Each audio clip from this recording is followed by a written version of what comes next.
So we're going to discuss about troubleshooting of computer system networks. So if you want to know what is it, just keep on watching. Troubleshooting computer system network.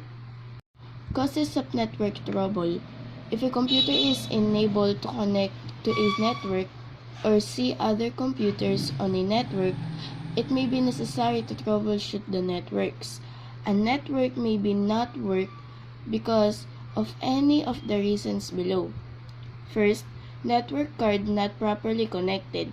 Second, bad network card drivers or software settings. Third, firewall preventing computers from seeing each other.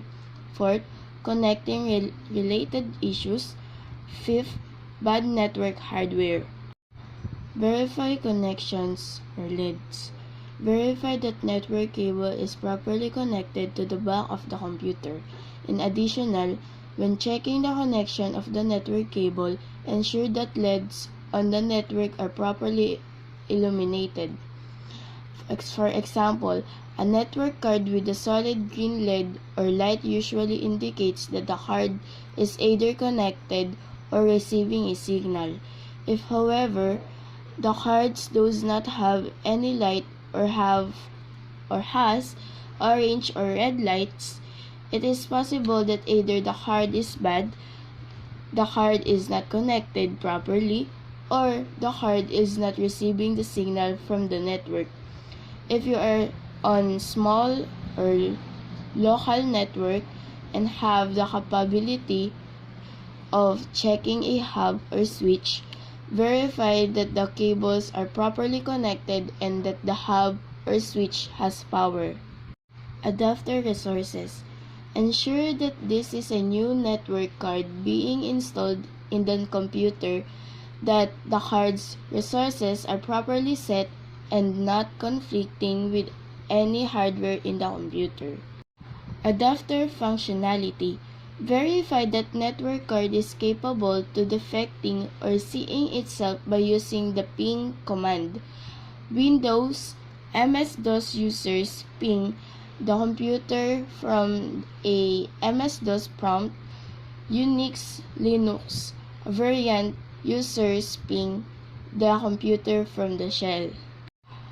Protocol. Verify that correct protocol are installed on the computer. Most networks today will utilize TCP/IP but also utilize or require IPX, SPX, and NetBU.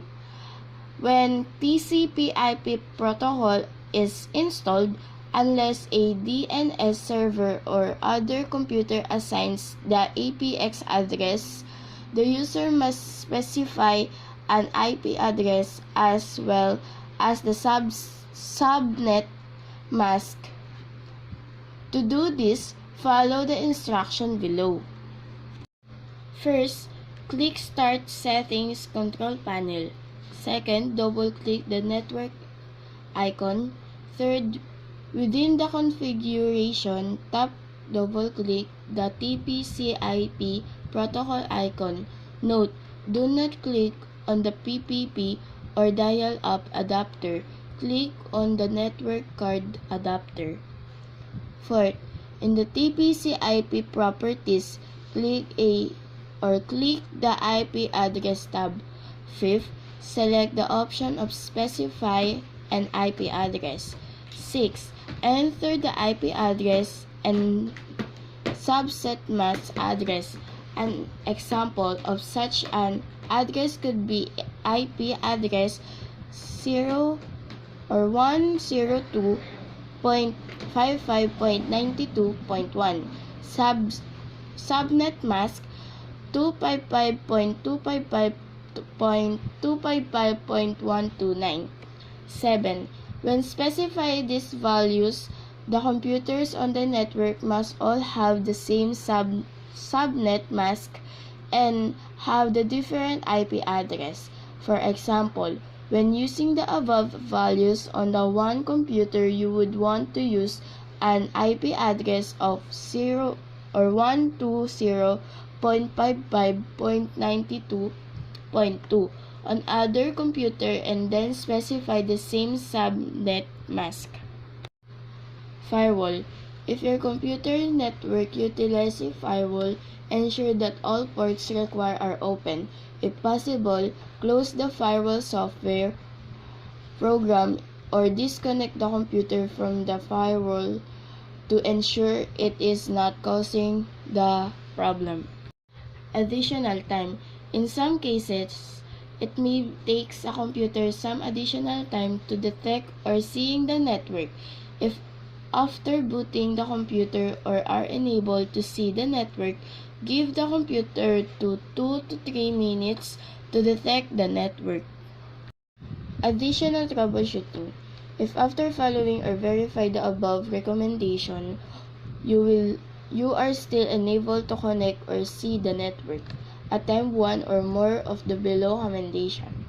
If you have installed or are using TCP/IP as your protocol, you can ping other computers' IP address to verify if the computer is enabled to send and receive data.